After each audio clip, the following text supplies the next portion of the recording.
Good morning, West Ham fans. Welcome back to the West Ham Network. This is your West Ham latest news, just bringing to you some of the news coming out of West Ham over the day, I suppose you could say. And there's a lot to report. There's going to be a lot to report. We've had a fantastic victory over Nottingham Forest at the weekend. One that's going to be etched in our brains for a long time because we've been deserving of it, actually, if I'm being brutally honest. And I'm glad that we managed to get 4 goals and walk away with a clean sheet. But it now moves on, and the focus moves on to the FA Cup as West Ham travel to Old Trafford on Wednesday evening. And how are you feeling about that game coming up?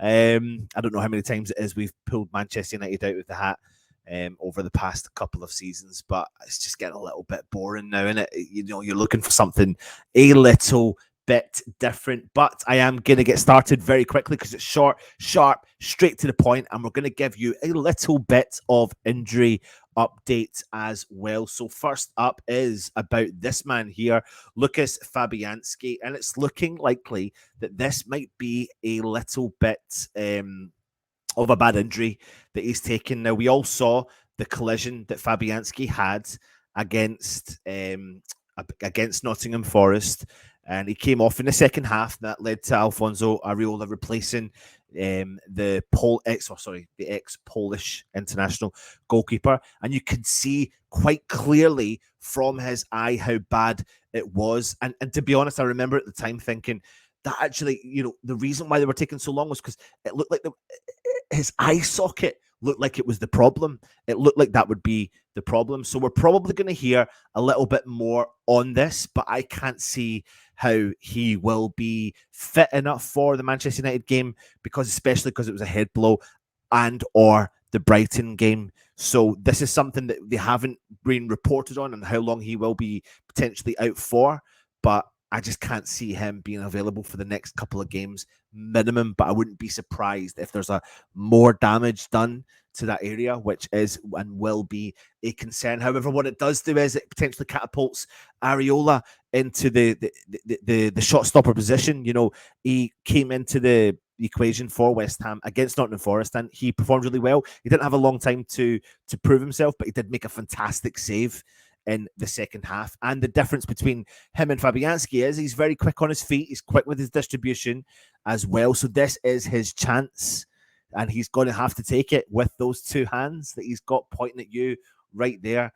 And you don't want a player's chance to come because of another player's injury in your team, but that's just the nature of what's happened in this certain circumstances. So we will have to keep an eye on this one. Next up, though, is about Vladimir Coufal, and has he been playing through a pain barrier at West Ham? Now, he was forced off after the first half against Nottingham Forest, and Moyes did say after the window that he's got a bit of a heel injury and he's been feeling a bit on his heel, but nobody thought it was quite as bad as it was, but he had to come off at half-time. So that's a big blow for West Ham, because as much as most of us fans have been kind of digging into him within reason this season, he has stepped up to the plate a lot more recently and shown us a bit of the old Vlad from last couple of seasons that's quick at getting forward, quick at recovering and getting back.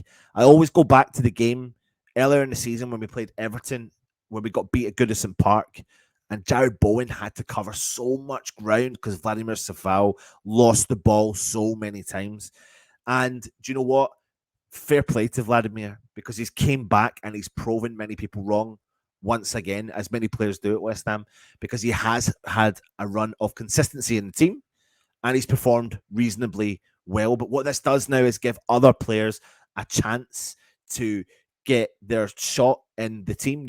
Ben Johnson played left back, then had to play right back. But what does this do moving forward for that position? It shows that we're maybe light in that position as well. Obviously, we got rid of Harrison Ashby in the winter window, but we've got other players coming up through the ranks as well. So we'll have to see. We've got Tilo Kira, who didn't feature. Emerson Palmieri didn't feature. We know Coufal can play at left back, right back. We know Ben Johnson can play left back, right back. There are many a choice to be had. So we will have to wait and see.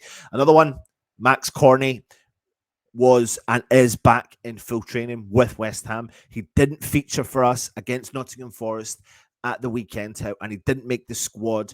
I'm not sure what the situation is with regards to him making the squad for the trip to Old Trafford, but I wouldn't be surprised if maybe you saw him on the bench, maybe had a few minutes in the lead up to the Brighton game. This will make interesting reading because this will determine or not whether we're going to have potentially a new signing coming back. You may find that we may hold off on him getting a bit of game time against Manchester United at Old Trafford, maybe get a little bit of game time against Brighton, where you can unleash him then for the game after that, which would be at home, a home tie. And we've got an abundance of games coming our way in March and in particular in April. So we're going to need as many players fit as we possibly can. Equally, let's not rush the geezer back. We've got a history of doing that. So let's just make sure he is fighting fit and ready to rock and roll. But I wouldn't be surprised if he's on the park for the reasons that he is ready, fighting fit, and rocking and rolling. So fingers crossed that we do get him back. And of course, we've got the expected return of this man, Kurt Zouma, who's also been training. I expected him, in theory, probably to be starting the game against Nottingham Forest, but he wasn't even in the matchday squad.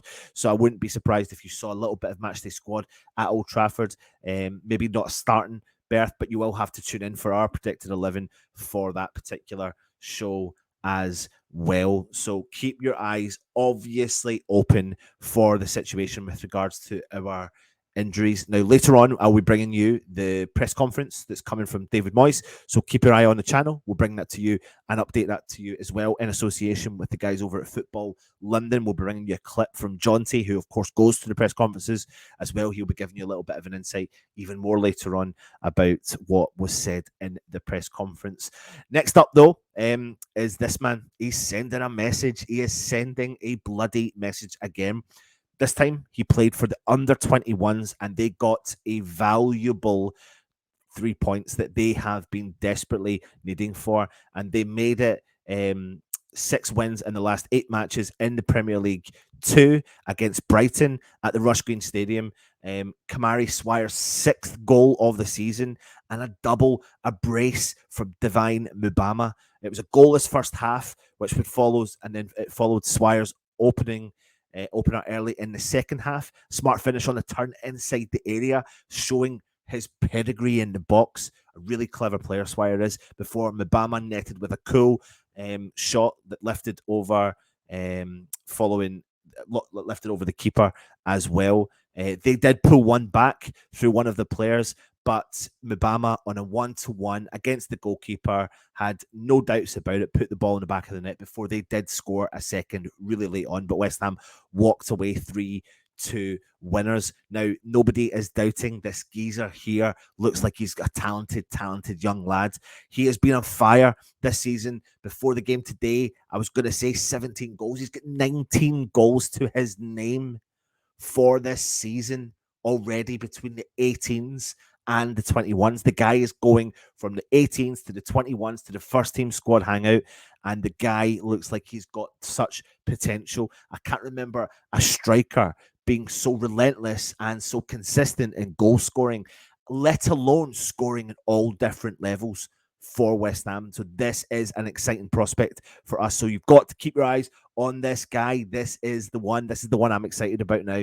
He's my new focus of the youth setup, and fingers crossed he will get a little bit of game time coming soon. I don't know about Manchester United because we need game time for Antonio, Scamacca, etc., but he's still young enough. He is 18 years old, so the world is his oyster. He's got plenty of time, and we've gone away. Obviously, we've sold quite a few players in that kind of 20, 21-year-old bracket, therefore giving players like him and Marshall an opportunity to show their worth in the West Ham ship. Let's hope and see what this one brings for us in the future. And just a little bit of Manchester United team news ahead of the FA Cup, and that is that they're expecting up to 4 players to be missing. But I suppose the most recent one that we could talk about is Anthony Martial. He did pick up an injury earlier in the season, or a few months ago, and he's been back in training, but it looks like he's going to be a big doubt for them coming into this game in the FA Cup. This would have been a game he absolutely probably would have featured against, and we do know he likes a goal against West Ham as well, so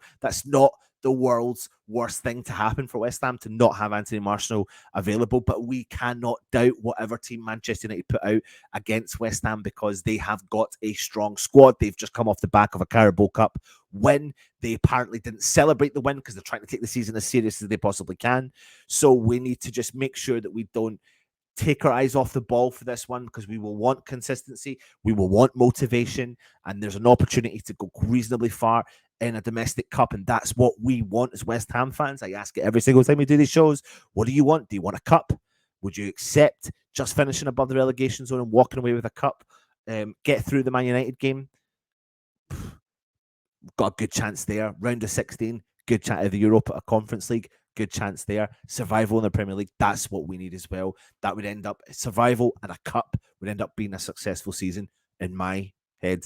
What about you? Let me know your thoughts as well. That brings it in, though, just to your little cheeky West Ham daily, your West Ham latest news. Hope you've enjoyed it. Join me later on. I'll bring to you the press conference as well.